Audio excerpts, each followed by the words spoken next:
Happy Constitution Day. I'm George Stephanopoulos from ABC News, and I'm pleased to welcome you to this special edition of Constitution Hall Pass, brought to you by the National Constitution Center. September 17, 2012 marks the 225th anniversary of the signing of the Constitution. We want to thank you for tuning in and helping us celebrate this important milestone. This historic anniversary occurs just as our country prepares for one of the most important events established by the Constitution, a presidential election. You know, throughout my career, I've had the opportunity to see the Oval Office and the people who've occupied it from a lot of different points of view, and it's given me a deep and profound understanding of the United States presidency, great respect for it. In my years working for Bill Clinton, first as a campaign staffer, then as a member of his presidential administration, I got a firsthand look at everything that goes into a presidential campaign, as well as the ins and outs of running the country, how difficult a job it is. I saw just how important the role of chief executive is and how much responsibility comes with it. And I also saw how important it was to the president the American people trusted him with that responsibility. It's pretty tough to be close to the commander-in-chief and not feel like you're part of something much, much bigger than yourself. Following my time in the White House, I entered journalism, where I got to see the presidency from an entirely different perspective. As a journalist, I've become an objective observer, responsible for making sure the American people are well informed about what our elected leaders are up to in Washington. And as you can imagine, I've gotten to know the executive branch pretty well over the years, which is why I'm so pleased to help bring you this episode of Constitution Hall Pass. Now you will know more about the presidency, too. You'll learn about its origins in Article 2 of the Constitution, which explains why the position was shaped the way it was. You'll also get up close and personal with a few of our past presidents and really see what the job is all about. Remember, the president's authority comes from the votes of we the people, so it's important that we inform ourselves about the president's role so that we know how to make our voices heard at the highest levels of power. And who knows, someday it could be you taking that oath of office. Thanks for watching Constitution Hall Pass. Have a great Constitution Day and enjoy the show.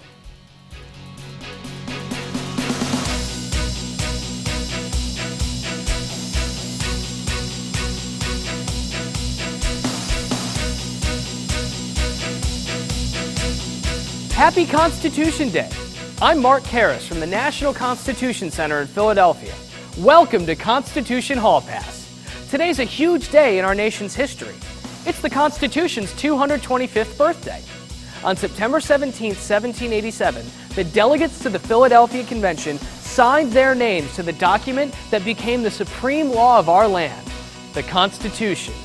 It lays out the framework of our government and spells out our rights and responsibilities as citizens.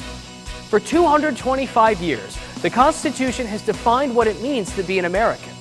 Right now, our country is in the middle of a very busy election season, so we're celebrating the Constitution by examining a specific part of the government, the presidency. And how will we do that? By taking a closer look at Article 2, the section of the Constitution which outlines the presidency. To really understand the executive branch, we have to explore why our founding fathers were so concerned about executive power and how they handled those concerns. We'll learn about the father of the Constitution by visiting his house. We'll go inside the convention to find out which delegates played the biggest part in writing Article 2. We'll explore the ways that presidents throughout history have shaped the office and talk about what kinds of jobs the president does and doesn't do, as well as seeing some of the perks of the presidency. So let's celebrate Constitution Day and find out what it takes to be Commander-in-Chief. Our country is sometimes called an experiment in democracy for one very important reason. People have never been really sure what our actions will lead to. When you look at the path the presidency has taken, that really looks like an experiment. Think of it like a swinging pendulum. For a while, our leadership kept swinging between either having too much or not enough executive authority. It took us a while, and almost an uprising, to strike a balance between the two. You might say that we as Americans have always had issues with authority, especially when it's been lopsided and not very fair.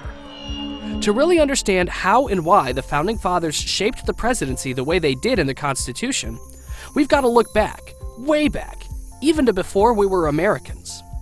The big problems really began after the French and Indian War. We're talking 1754 to 1763. You would have thought it was a good time to be a part of the British Empire. Britain had just defeated the French, using both colonial militia and regular British soldiers, and had been given a whole lot of new land as a result of the peace treaty. But all that fighting had cost the British a lot of money. So the British government figured that it would be fair to ask the colonists, us, to pay some more taxes, since the war had been waged to protect our homes. Here's the problem: no one really asked us. The British just told us it was happening. And of course, we, the colonists, did not think that was so fair. We even came up with an expression for it. I bet you can guess it. It has a very classic ring. No taxation without representation. We believed that we should only be taxed by people we had voted for, like the colonial assemblies. Now, taxes were being placed on us from Britain. And then, to make it even worse, they were being enforced by governors, the colony's executives, who had been handpicked by the British government with no input from the colonial assemblies. This really seemed pretty unfair. It took a revolution to solve our problem with too much authority, and when we got our turn to write our own rules, we may have pushed that pendulum a little too far in the other direction. Enter the Articles of Confederation, the first document to lay out a structure of government for the United States, which was written and ratified during the Revolutionary War. The Articles of Confederation were written with the memory of the king and the royal governors in mind, so we decided to create a weak executive branch with almost no power. All the decisions were made by the national legislature, which was called the Confederation Congress. Our individual state governments kept a lot of control over their own affairs. It seemed like a pretty good way to avoid the kinds of problems we were having before the revolution, but it swung the pendulum back the other way. Think about it. Without leadership, it can be like too many voices all yelling at once. When that happens, no one can be heard. With such a weak central government, and with no strong executive to direct its actions, the Confederation Congress couldn't stop the states from doing pretty much whatever they wanted to do. States were doing things like issuing their own money, negotiating their own trade agreements, and in some cases, even building their own navies. Our nation was in danger of falling apart. We needed the pendulum to stop swinging, and our young country to find a middle ground to survive.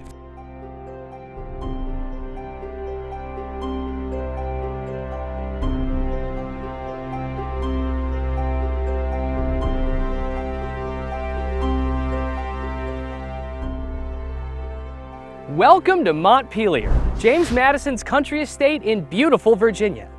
President Madison is known as the father of the Constitution for all of the contributions he made to its writing and ratification, and some of his best ideas came while he was thinking right here at his home.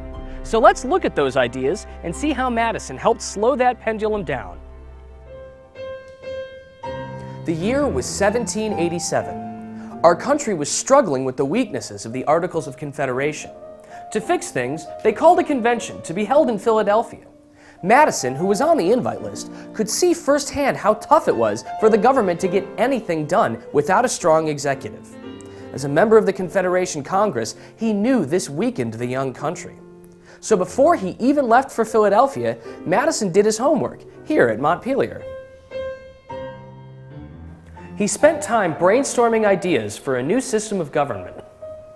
It was here that Madison came up with the bulk of what became known as the Virginia Plan, which would be introduced at the convention for Madison by Virginia Governor Edmund Randolph. The Virginia Plan included many of the ideas that eventually went into the convention's finished product. It included a national executive, to be chosen by the popularly elected national legislature. The executive's job would be to enforce the laws of the land and to unite the states under a single administrative voice. There were a few things that Madison wasn't sure about. For example, would the new executive be just one person or a group of individuals?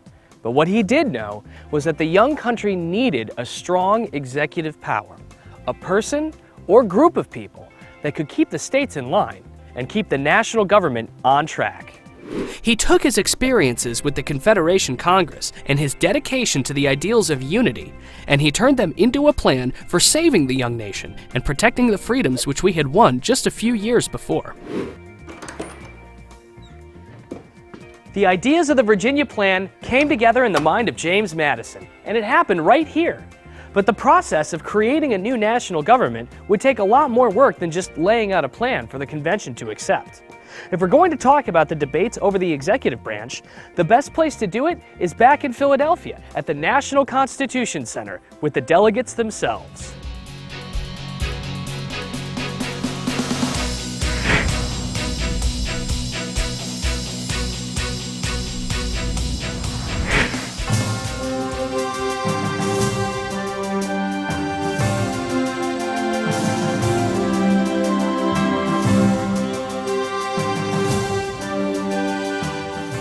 Welcome to Signers Hall. If you could go back 225 years and stand among the Founding Fathers, this is what it would look like. Over here is James Wilson, who, despite his glasses, had a clear vision about giving the executive power to just one person. Like James Madison, Wilson had served in the Confederation Congress and had a pretty good idea of what could happen without a strong executive. On June 1st, he made his pitch for a president, one person to represent the executive authority for the entire country. Wilson thought that the United States was such a big country, it needed one strong leader to represent all those different and distant places. He pointed out that all the other elected offices were at the local or the state level, which meant that there was no one position that was voted on by all the states. But if there were a president who was chosen by all the people, then he, or maybe someday she, would be able to represent the entire country. Wilson had another idea about how to elect the president, which didn't end up in the Constitution. He wanted the president to be elected by the people directly. For Wilson, that would make the idea of the president as the symbol for all Americans even stronger. But Wilson didn't get any support for that idea. Some of the delegates had a really low opinion of everyday Americans and thought the people couldn't be trusted. Most of them were more concerned that people wouldn't be able to learn enough about the candidates to make a smart choice. So rather than have all the citizens elect the president, the delegates ended up choosing a different method. So what's that method called? Is it the presidential lottery, the electoral college, or the caucus of the states? If you said electoral college, you got it right. In the electoral college, each state gets a certain number of votes based on how many senators and representatives they have in Congress. The states choose electors to cast those votes, and whichever candidate gets the most electoral votes wins. The Electoral College was created for a couple reasons. The big one was that the founders figured the electors would be important people in each state, and they'd have the most information about the candidates. Today, the college also means that the voices of smaller states are heard in the election process. Each state gets to decide how to pick its own electors. In the old days, it was usually the state governments that would pick them. But today, the voters in each state choose the electors by voting for the person they want to be president. The state government counts up all the votes and then appoints electors who have already promised to cast their electoral vote for the winning candidate. It's a complicated system, but it goes all the way back to the founding of our country. The Philadelphia Convention also figured out a few other things. They decided on the name of president for the chief executive. They called for the president to give to the Congress information on the State of the Union. Nowadays, the president does this once a year in a nationally broadcast address. They gave the president the responsibility of appointing the heads of the executive departments. This allowed the president to form the advisory group called the cabinet. And they gave the president the power of veto over any bill passed by Congress, although Congress can overrule that veto with a 2/3 vote in both the Senate and the House of Representatives. After the Constitution was signed on September 17, 1787, it was pretty obvious who the first president was going to be. George Washington was the only person in the country who was loved enough and trusted enough to be the chief executive. He won the first presidential election in 1789 by winning every single vote in the Electoral College. As president, Washington accomplished a lot of things. He restored people's faith in the national government. When he created the cabinet, he outlined the structure of what the executive branch would look like right up to today. And in his farewell address, Washington gave advice to his fellow citizens on how to make sure the country would survive. He told Americans to avoid getting caught up in the wars and rivalries of other countries, and to avoid letting political parties or factions turn us against each other. Washington's time in office set many of the precedents for the presidency. You could say that Washington made the presidency what it is today. And now that we've had a look at the creation of the presidency and the Constitution, it's time to take a look at what being the president is all about. We're headed to the nation's capital.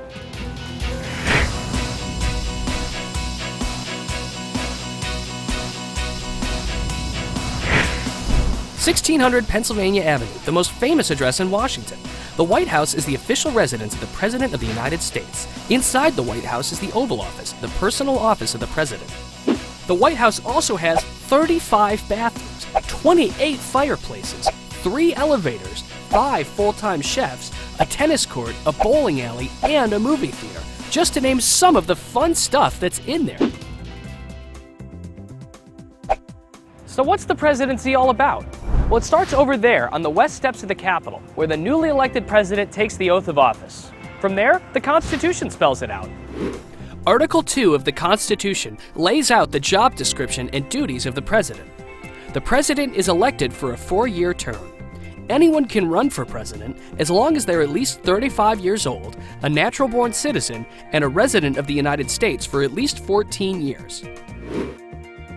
The Constitution doesn't say that only men can be president, although we've never elected a woman president before. But that doesn't mean it couldn't happen in the future. See, the presidency, like the United States, is always changing. Just like the United States doesn't look the same way it did in 1787, the presidency doesn't look the way it did when George Washington was in charge. Our presidents have defined the office by facing different challenges, and we can look at some of them to learn more about what the president does. Take a look at Andrew Jackson, for example. Before his election in 1828, all the presidents had been wealthy elites. Jackson was different. He came from the backwoods of Tennessee, marking the first time that a president came from the new frontier regions. He also greatly expanded the power of the executive in our government. Just look at the way he dealt with the Bank of the United States. Jackson used his time in office to redefine what the president was capable of doing, like using the power of the position and the fame it provided to get an agenda through the rest of the government. The president has also become our chief diplomat, representing our country to the rest of the world. It wasn't until 1919 that a United States president visited Europe while he was in office. It was for a good cause, too. The Paris Peace Conference, which generated the treaties which ended World War I. Any idea which president it was? If you know your history, you know the answer is Woodrow Wilson. Today, presidents visit other countries frequently in order to firm up our alliances and maintain good relationships with countries all over the world. Sometimes they go abroad to try to influence world affairs, like when Ronald Reagan visited the Berlin Wall in 1985 and told the Soviet leader Mikhail Gorbachev, "Mr. Gorbachev, tear down this wall." Other circumstances in our history have led to the president expanding his role in government. When Franklin D. Roosevelt was president, the country was going through the Great Depression. Roosevelt stepped up to the crisis by creating a whole new set of government agencies and programs to help people out. Social Security, the FDIC, the WPA, these and many other initiatives expanded government's role in our lives. Now, the president doesn't just get to do whatever he wants, like when Roosevelt tried to increase the number of judges on the Supreme Court to ensure that all of his policies would be found constitutional. The Senate stood up to Roosevelt and refused to confirm his nominees, showing that the president is an important part, but just a part, of the balance of powers in our government. That balance of powers comes right from our Constitution. And it's been the duty of every president since George Washington to uphold it and to protect our rights in the process. And who knows, maybe someday you'll be president yourself, and it'll be your responsibility to preserve, protect, and defend the Constitution of the United States. Can you imagine yourself holding the highest elected office in the country? Then it'll be up to you to carry out those duties and to uphold the legacy of all those presidents who came before you. It's a tough job to get, but it's a pretty great job to have. That's it for this episode of Constitution Hall Pass. I hope you enjoyed our look at the presidency, and I wish you a great Constitution Day. From the National Constitution Center in Philadelphia, I'm Mark Karras. See you next time on Constitution Hall Pass. If you want to know more about the presidency, come and visit us at the National Constitution Center. We're located in Philadelphia, just a few steps away from Independence Hall and the Liberty Bell. And we've got tons of stuff to keep you connected to the Constitution 365 days a year. You can also visit our friends at James Madison's Montpelier, which is located in Virginia's Blue Ridge Mountains, or visit their website at montpelier.org. If you'd like to check out other episodes of Constitution Hall Pass, like the Story of Thanksgiving and the Bill of Rights, then just log on to constitutioncenter.org/hallpass. And in this election season, make sure your voice is heard by visiting addressamerica.constitutioncenter.org and writing your own 6-word stump speech. Your speech will then be seen by site visitors from all over the world.